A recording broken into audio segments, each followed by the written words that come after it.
नमस्कार, जय हिंद, जय भारत दोस्तों। स्वागत है आप सबका एक बार फिर से आपके अपने चैनल स्काई स्पीक्स पर।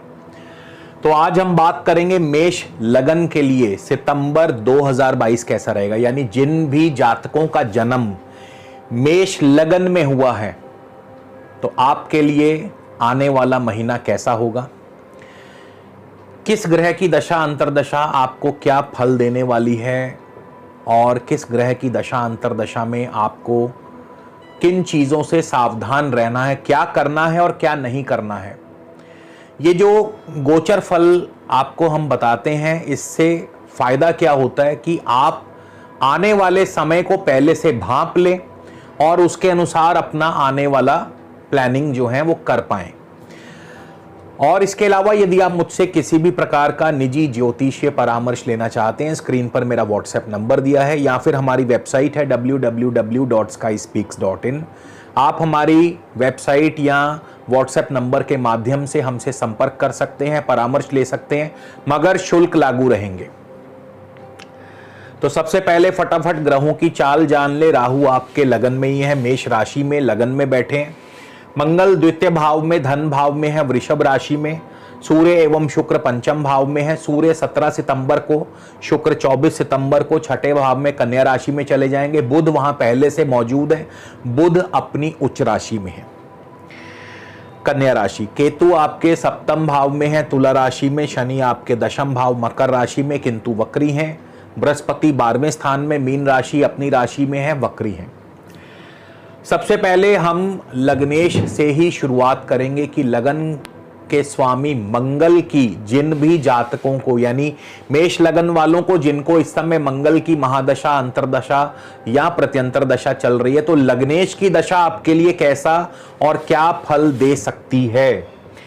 मंगल 1 सितंबर को रोहिणी यानी चंद्रमा के नक्षत्र में होंगे। पढ़ाई में आपका प्रदर्शन बहुत बढ़िया रहेगा, खास करके यदि चंद्रमा बहुत अच्छी पोजीशन में हो तो पढ़ाई में आप आगे रहेंगे सबसे। किसी भी प्रकार के कंपटीशन एग्जाम में, किसी भी प्रकार की प्रतियोगी परीक्षा में आपको सफलता हासिल होगी। इसके अलावा जमीन जायदाद संबंधी कार्यों से भी आपको अच्छा लाभ, अच्छा मुनाफा होगा। और 24 सितंबर को मंगल मृगशिर यानी अपने ही स्वयं के नक्षत्र में प्रवेश करेंगे। 24 सितंबर को मंगल लगन और अष्टम के स्वामी होकर धन भाव में बैठे हैं, यानी कार्यों में सफलता मिलेगी। थोड़ी सी बाधाएं भी आएंगी, सेहत स्वास्थ्य का ध्यान भी रखें, लेकिन आमदनी के मार्ग आपके लिए बनते रहेंगे। आमदनी धन लाभ आपको होता रहेगा। यानी मंगल थोड़ी सी बाधाएं दे सकते हैं क्योंकि अष्टमेश हैं, स्वास्थ्य का ध्यान रखें, किंतु मान सम्मान भी बढ़ाते हैं, पद प्रतिष्ठा भी बढ़ाते हैं, कार्यों में सफलता भी दिलवाते हैं और साथ ही साथ धन लाभ भी करवाते हैं। मगर अपने वाणी पर संयम रखिएगा। कुटुंब भाव में बैठे हैं, किसी निकट बंधु से वाद विवाद भी करवा सकते हैं और आंखों में कोई ना कोई कष्ट, क्योंकि मंगल अपने नक्षत्र में आने वाले हैं, तो आंखों में कोई ना कोई कष्ट या पित्त आदि की समस्या पैदा कर सकते हैं। इसके बाद लगन में बैठे राहु की बात कर लें। लगन में बैठे राहु की दशा आपको कैसा फल प्रदान करेगी।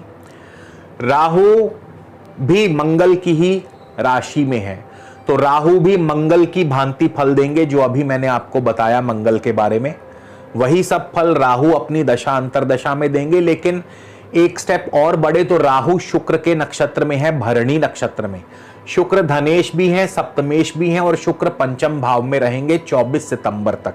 यानी धन लाभ भी होगा, दाम्पत्य सुख भी प्राप्त होगा, पारिवारिक सुख भी प्राप्त होगा और आपकी लव लाइफ भी बढ़िया रहेगी। यानी प्रेमी प्रेमिकाओं के लिए बढ़िया रहेगा लव लाइफ।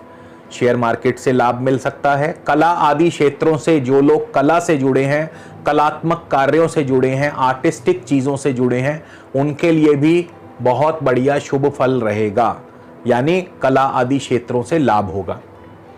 इसी तरह शुक्र की दशा, अब शुक्र धनेश भी हैं, सप्तमेश भी हैं, तो धनेश और सप्तमेश शुक्र की दशा आपको क्या फल देने वाली है। शुक्र 1 सितंबर को मघा यानी केतु के नक्षत्र में होंगे। केतु सप्तम भाव में है। सप्तम भाव में केतु दाम्पत्य सुख की वृद्धि करते हैं, वैवाहिक कार्य संपन्न हो सकते हैं।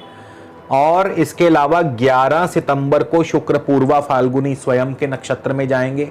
धनेश और सप्तमेश शुक्र पंचम भाव में है, यानी आपके प्रेम संबंध जो हैं वैवाहिक संबंधों में बदल सकते हैं। घर में कोई ना कोई मांगलिक या वैवाहिक कार्य होंगे।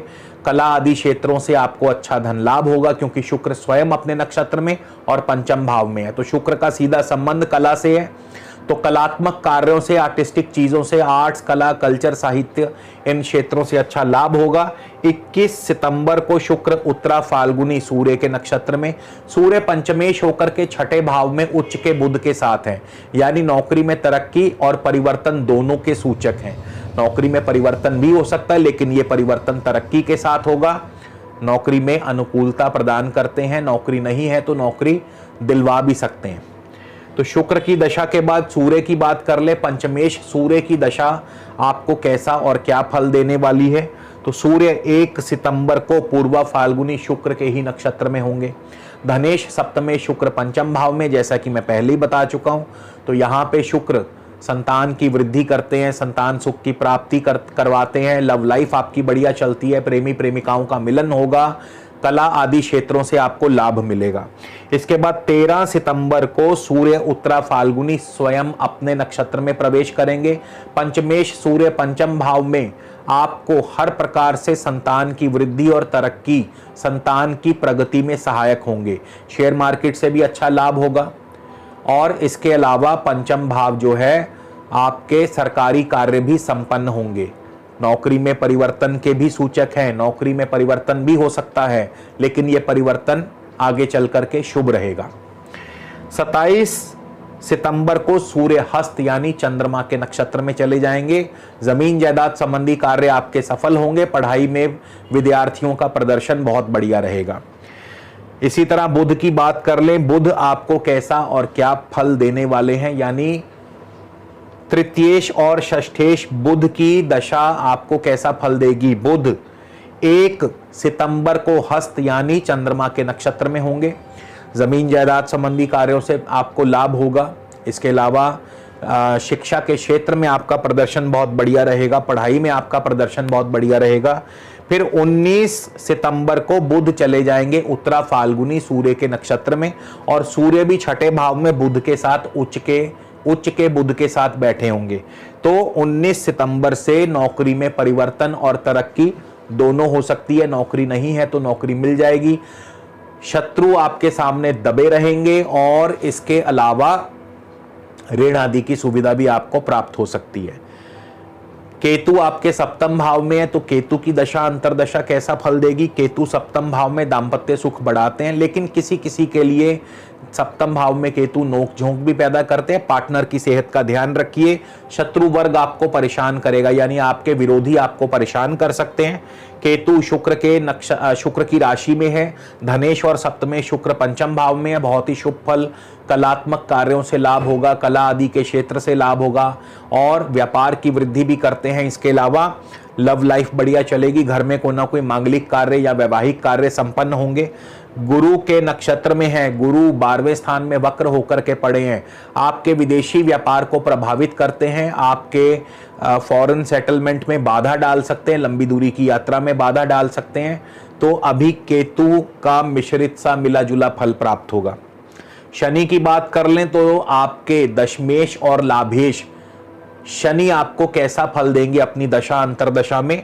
शनि अपनी राशि में है किंतु वक्री हैं, लेकिन शनि मंगल के नक्षत्र में है, धनिष्ठा।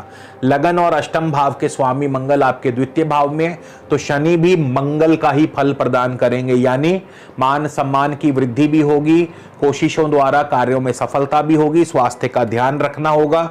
मार्ग में बाधाएं आएंगी, लेकिन आमदनी के स्रोत चलते रहेंगे, यानी धन जो है कहीं ना कहीं से आता रहेगा।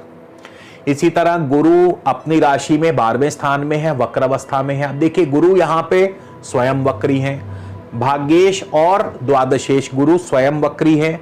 गुरु शनि के नक्षत्र में, शनि भी वक्री हैं, और शनि की दृष्टि भी है गुरु पर। तो गुरु की दशा अंतरदशा में अभी कोई कार्य आपका संपन्न नहीं होगा। खास करके विदेशी व्यापार आपका प्रभावित होगा बुरी तरह से। कारोबार धीमा चलेगा, आमदनी के मार्ग में रुकावट आएगी, और अभी कार्यों में सफलता मिलने में देरी लगेगी। तो अभी के लिए थोड़ा सा स्टेटस को वाली स्थिति बन जाएगी, थोड़ा सा आपको जो है इंतजार करना पड़ेगा। अब बात करते हैं उपाय कौन सा किया जाना चाहिए। तो सबसे जरूरी जो उपाय बनता है वो देवगुरु बृहस्पति का बनता है, क्योंकि बृहस्पति अभी वक्र हैं, वक्री ग्रह के नक्षत्र में है और वक्री ग्रह से दृष्ट है। तो ऐसे में आप क्या उपाय कर सकते हैं? सबसे बढ़िया उपाय मैं आपको बता रहा हूं। देवगुरु बृहस्पति मीन राशि में है, मीन राशि मछली, तो मछलियों को आटा डालें, मछलियों को चने की दाल भिगो करके डालें, तो देवगुरु बृहस्पति के शुभ फल आपको प्राप्त होंगे। या फिर इसके अलावा चने की दाल भिगो करके गौ माता को भी डाल सकते हैं, चने के दाल और आटा मिक्स करके उसके पेड़े बना करके गौ माता को डाल सकते हैं, तो भी आपके सर्व कार्य संपन्न होंगे। इसी के साथ आपसे विदा लेता हूं, अगले वीडियो में फिर मुलाकात होगी दोस्तों। तब तक के लिए नमस्कार, जय हिंद, जय भारत।